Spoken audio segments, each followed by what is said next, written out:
सबको नमस्कार। आज बहुत दिनों के बाद हम ये वीडियो में आया है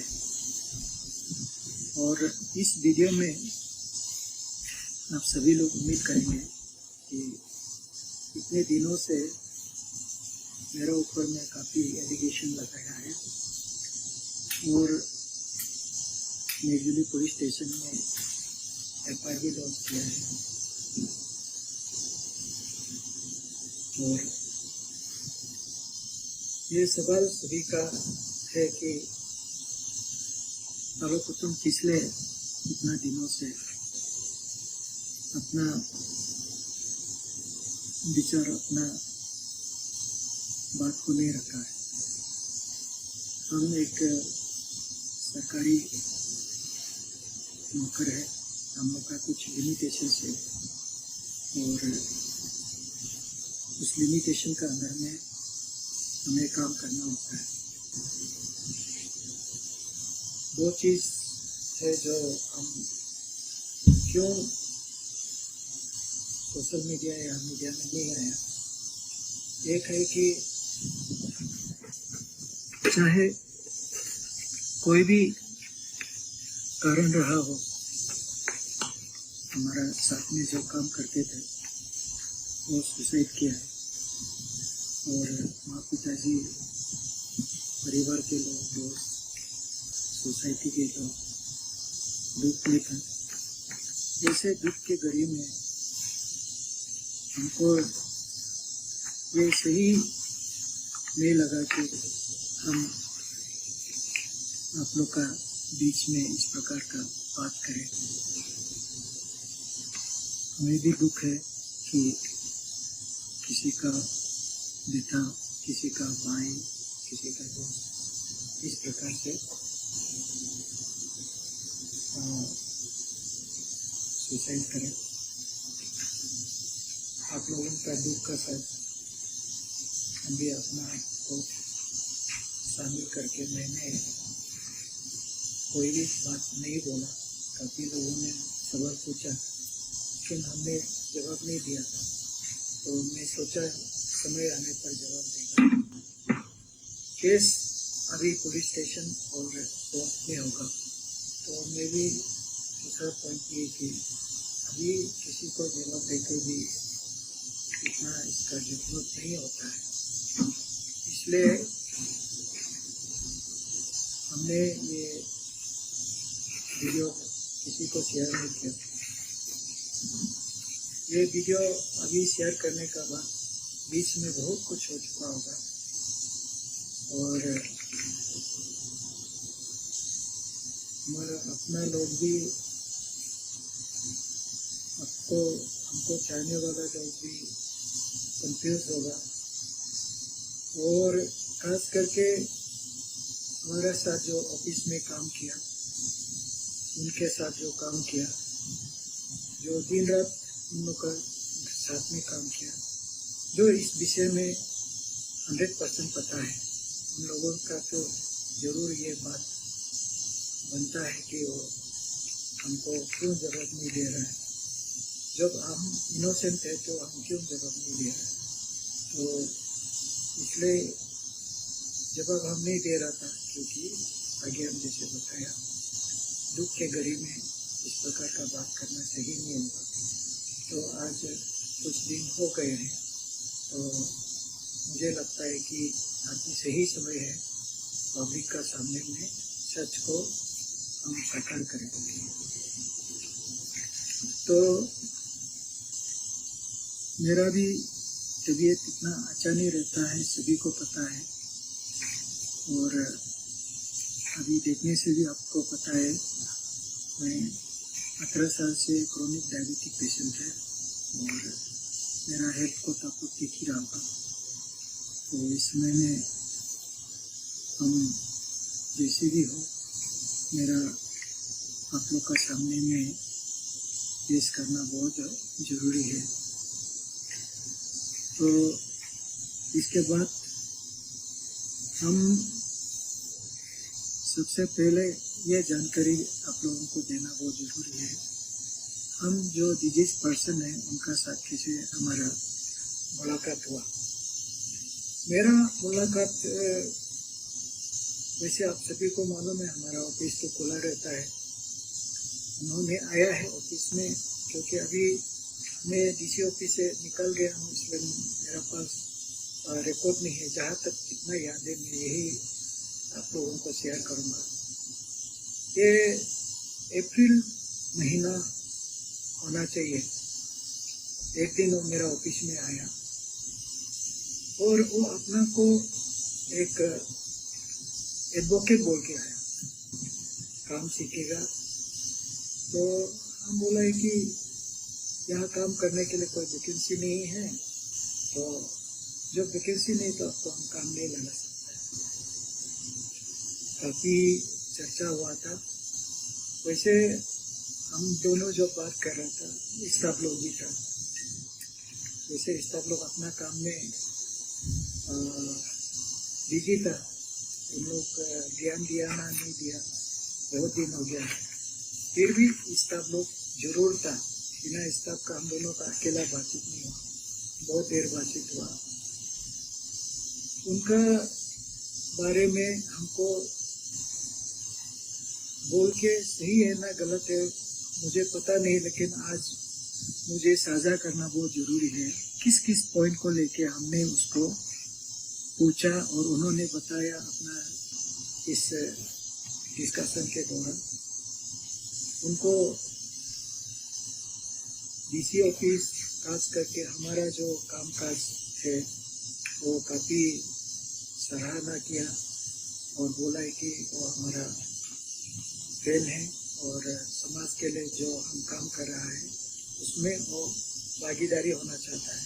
तो पोस्ट नहीं है तो वॉलंटियर करना चाहता है। तो किस किस फील्ड में उनका रुचि है मैंने बातचीत किया। सबसे पहले उन्होंने ये कहा कि ईटानगर में जो यूथ है वो बहुत ही प्रॉब्लम में है, क्योंकि ये जो प्रोस्टिट्यूशन है, ड्रग एडिक्शन है, तो उसको चर्चा हुआ। तो प्रोस्टिट्यूशन और ड्रग एडिक्शन में आप कैसे हमको मदद करेगा। उन्होंने काफ़ी लोकेशन का शेयर किया, जहाँ जहाँ में प्रोस्टिट्यूट लोग रहता है, जहाँ जहाँ में ड्रग एडिक्ट लोग देखता है, दिन में रात में कहाँ बैठता है, और उनको पूरा जो इस सब्जेक्ट को लेके काफ़ी उनका ये नॉलेज था। और वैसे लोग उनको पता नहीं है उनका, तो अभी उन लोगों का जो प्रेस ब्रीफिंग है उसमें भी तो बता रहा है 19-20 का एज है, तो 18 से सब एडल्ट ही हो जाता है। तो हमें लगा कि बहुत ही मैच्योर लड़का था। और जो उन्होंने ड्रग एडिक्शन प्रोस्टिट्यूशन को लेके जितना भी बात किया उसको लेके, फिर दूसरा सब्जेक्ट से जैसे कि उनका कहना है कि जो सड़क है जहाँ में ड्रेन ब्लॉकेज होता है, रास्ता ब्लॉक होता है इलीगल आर्ट कटिंग का वजह से, इसमें भी बहुत रुचि दिखाया। तो तीसरा जो चीज़ उन्होंने, जो हमारा जो अनऑथोराइज बिल्डिंग कंस्ट्रक्शन होता है और अनऑथोराइज ऑक्यूपेशन होता है, ये सब्जेक्ट में भी वो काफ़ी रुचि दिखाया। और इसके अलावा जो हमारा ईटानगर में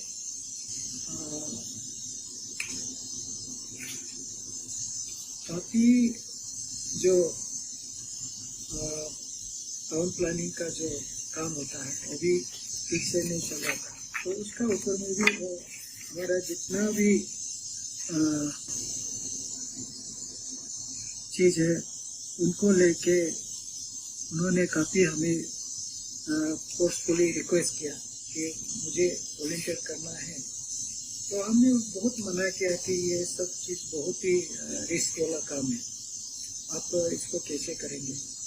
तो रिस्क का मतलब है कि जैसे हमारा जो डिस्ट्रिक्ट एडमिनिस्ट्रेशन में सरकार का कुछ सीक्रेट इन्फॉर्मर होता है, जो हमारा सीक्रेट फार्म का जो खर्चा हम करते हैं, कहाँ कहाँ में ड्रग पेडलर से ड्रग एडिक्ट होता है, तो उसका बाद उसको कबर को लेके जहाँ में गैम्बलिंग होता है, जहाँ में अनऑथोराइज कंस्ट्रक्शन, इलीगल कंस्ट्रक्शन और आर्ट कटिंग होता है, तो सरकारी घर को डेमोलिशन होता है, ये सारा इंफॉर्मेशन को इमीडिएट शेयर करता है, जिसको हम लोग पेमेंट देता है।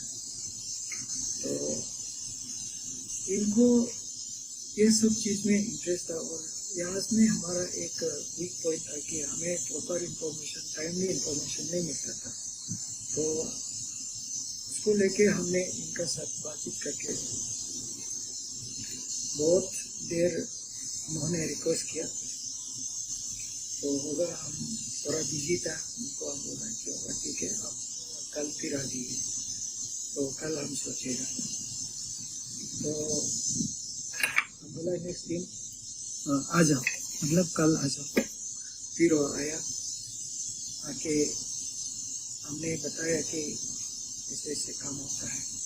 तो सबसे पहले हमने हमारा टाउन प्लानिंग का जो काम था उसके बारे में समझाया कि आप, तो हमने टाउन प्लानर को बोला जो जो लोग अनऑथोराइज कंस्ट्रक्शन है उनका ये सर्वे करा हो, तो हमारे स्टाफ, हम एक गाड़ी जो पेट्रोलिंग के लिए रखता है, और पेट्रोलिंग में कुछ पेट्रोलिंग ऐसे होता है कि उसमें मजिस्ट्रेट और पुलिस कभी कभी जाता है, और कभी कभी मजिस्ट्रेट और पुलिस नहीं जाके भी ये हमारा जो स्टाफ लोग होता है, जैसे पीपीएल होता है, उन लोगों के साथ जाके उनको आइडेंटिफाई करना है, तो लिस्ट लेके आता है, उसका नोटिस सर्व करता है। तो उनको हमारा जो वही स्टाफ का साथ में भेजा, और काफ़ी सुंदर से अच्छे से काम किया। और मेरा ख्याल से हम जाते जाते कम से कम 1-2 हज़ार का नोटिस भी सर्व कर दिया था। ये जो है अप्रैल महीना का समय होना चाहिए, क्योंकि बारिश का सीजन मई में आ गया था, तो अप्रैल महीना में हम लोग ये काम शायद और शुरू किया। तो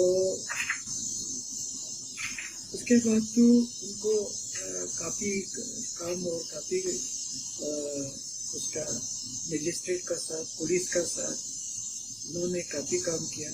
और सबसे इम्पोर्टेंट काम तो आपने सभी ने देखा है, आईजी पार्ट में जो ड्रग्स और सीज किया, अल्कोहल सीज किया, ये सब सारा काम है। और मजिस्ट्रेट और पुलिस का साथ, और हमारा जो सिस्टम है, जो डिप्लॉयमेंट का लिस्ट ऑफिस में होगा, देख सकते हैं, वहाँ में कोई भी लॉ एंड ऑर्डर का काम होता है, तो उसमें ईटानगर पुलिस, नाहरलगुन पुलिस और सभी पुलिस को इन्वॉल्व कराता है। हमारा कुछ रेगुलर मजिस्ट्रेट है, ओवरऑल दिखता है, EAC Itanagar, EAC Naharlagun, ADC वगैरह, और कुछ जगह में जो मजिस्ट्रेट फ्री नहीं होता है, तो स्पेशल एग्जीक्यूटिव मजिस्ट्रेट, ये सब जो है government of Arunachal Pradesh law department से उनका अपॉइंटमेंट होता है, और उन लोग ये जो काम है वो लड़का लोग को लेके, तो एक गाड़ी हमेशा पेट्रोलिंग के लिए रहता है,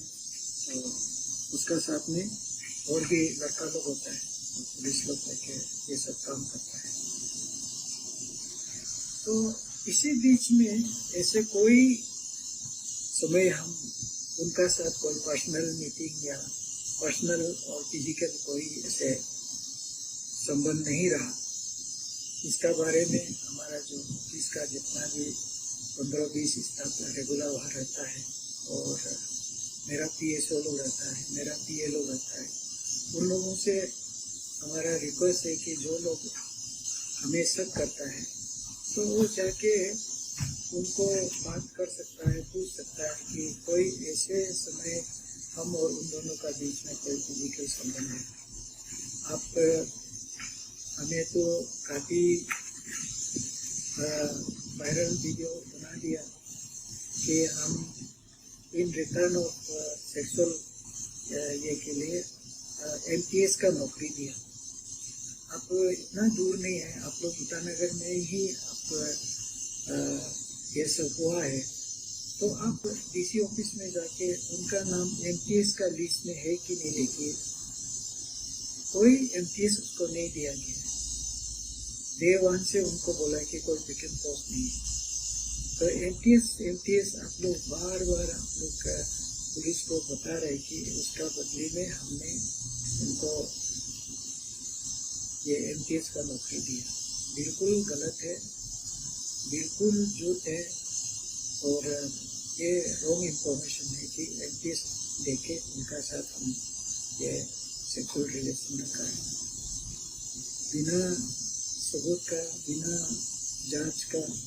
आप हमें इतना बदनाम कर रहा है, फिर भी हम क्या कर सकते हैं। आपका बेटा, आपका भाई ये इस प्रकार से सुसाइड हुआ है, तो हम सोचा है कि इतना साथ साथ में आपको रिएक्ट करने का, रेस्पॉन्ड करने का नहीं लगा। लेकिन अभी समय काफ़ी हो गया कि ये वीडियो आप लोग देख लेंगे, सुन लेंगे, तो आप लोग जरूर हमारा ऑफिस जो था पहले वहाँ में जाके पूछताछ करेगा एमटीएस का जो लिस्ट है उसका नाम है कि नहीं। तो ये हो गया अप्रैल, और अप्रैल महीना का बाद मई महीना आता है। तो मई महीना में 16 तारीख में गवर्नमेंट ऑफ इंडिया हमारा ट्रांसफर दिल्ली कर देता है। तो हम 30 को हमारा रिलीज मिलता है। 30 को रिलीज करने के बाद तो 1 तारीख में मुझे जाना था, लेकिन टिकट नहीं मिला। 2 तारीख को हम चला गया दिल्ली। और आपको जान के हैरान होगा कि जो एलिगेशन मुझे लगाया गया ये 2 महीना का समय में कि हमने उसको थ्रेटनिंग किया, उनको कोहेसिव एक्शन हुआ है, ये जो हमने उसको सुसाइड के लिए एबेटमेंट किया है, 108 को लागू किया, तो ये सरासर कोई दूर दूर तक हमारा साथ में कोई कनेक्शन है ही नहीं। आप वीडियो देखिए, उनका पेज में देखिए, हमारे इधर देखिए। मेरे को सीओ करने के लिए बहुत लोग आया था, उनमें से वो भी एक हमको सीओ करने के लिए आया। तो मेरा tenure as a DC Itanagar in this 2 months जब वो आया है, उस 2 महीना के समय में हम लोग का ऐसे कोई ऐसे उनको सुसाइड करने का, एवेटमेंट करने का सेक्शन को यहाँ जो लागू हुआ मेरा ऊपर में कोई कनेक्शन है ही नहीं। तो अगर हम उसको उकसाया गया, तो एवेटमेंट किया गया, तो वो तो सुसाइड करने वाला आदमी मेरे को कहाँ से वो सीओ करने आएंगे। इच्छा से सीओ किया। तो मैं दिल्ली गया। दिल्ली में 2 तारीख को आके ज्वाइन करके वहाँ मैं ड्यूटी कर रहा था। अचानक से एक दिन मेरा ऑफिस में एक चिट्ठी आया, खुल के देखा है तो वो ईटानगर पुलिस स्टेशन से मेरा समन था।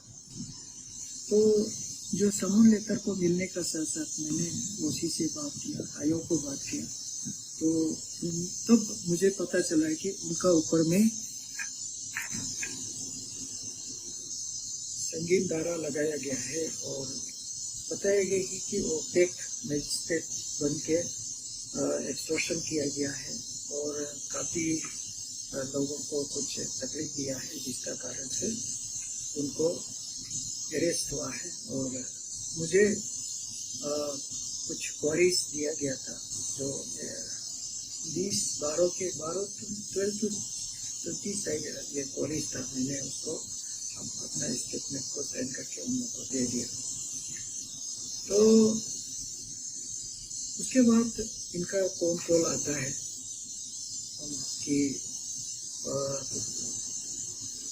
मुझे तो ऐसे बोला था कि पुलिस बोला है कि उनको मैं बोल देने से वो छोड़ देगा। तो हमने जब बातचीत किया ये क्या क्या जुर्म किया है, तो उन लोगों का जो जुर्म जो है एक्सटॉर्शन का बोला है, तो बहुत बड़ा संगीन अपराध है, कैसे एक्सटॉर्शन कर दिया है। और टेक मजिस्ट्रेट तो गाड़ी भी, तो हम जो था उनको तो नीचे में जो गाड़ी था एक गाड़ी पेट्रोलिंग के लिए गाड़ी दिया पुलिस का साथ जाने के लिए, क्योंकि गाड़ी सुविधा नहीं होने से कहाँ से ड्यूटी करेंगे। तो वो अकेला नहीं है, उनका साथ काफ़ी लोग हैं काम करने वाला, पुलिस भी है, ड्राइवर जो है सरकारी ड्राइवर सरकारी गाड़ी देके ड्यूटी कराया था। तो मुझे पता नहीं कि वो एक मजिस्ट्रेट कैसे बन गया, उसको तो मजिस्ट्रेट का पावर दिया नहीं गया। तो मेरे को पुलिस ने भी इंक्वायरी में यही पूछा गया कि whether I have the power and authority to appoint magistrate. हमने बोला no, I don't have the power to appoint magistrate, it is the state government to appoint special magistrate और मजिस्ट्रेट। तो हमने उनको मजिस्ट्रेट अपॉइंट किया क्या, बोला ये सवाल ही नहीं है। अभी आप लोग जो एमटीएस का बात कर रहा है, तो एमटीएस ही नहीं हुआ अपॉइंटमेंट, तो कहाँ से वो ऑफिसर होगा और मजिस्ट्रेट होगा। तो इस प्रकार से हमने पुलिस को अपना स्टेटमेंट को दिया, और इसके बाद वो काफ़ी हमें बहुत कॉल किया, समझाने से भी वो मानने को तैयार नहीं। मैं तो अभी दिल्ली में आ गया हूँ, वहाँ में डीसी होता तो शायद अनऑफिशियली भी कुछ मदद कर सकता था, लेकिन अभी दिल्ली में है, हम आपको मदद करने का जगह नहीं दिखाई देता है, इसलिए हम नहीं कर पाएगा। तो इतना बार बार डिस्टर्ब करने पर हमने उनका टेलीफोन को ब्लॉक कर दिया, अलग अलग नंबर से क्या ब्लॉक कर दिया। फिर लास्ट में इन लोगों ने क्या किया, मेरा मिसेस को डिस्टर्ब करना शुरू कर दिया। तो मेरा मिसेस बार बार जब भी उन लोग बात करता है, उसका एक दीदी है क्या, तो वो दोनों मिलके कभी व्हाट्सएप करता है, कभी बात करता है। तो बार बार हमने अपना मिसेस को यही जवाब देता है कि अभी इम्पॉसिबल है, हम पोजीशन में नहीं है उसको मदद करने के लिए अभी। और वैसे हमने नया ज्वाइन किया दिल्ली में, तो वहाँ पे भी बहुत नया प्लेस है, नया जॉब है, हमारा भी बहुत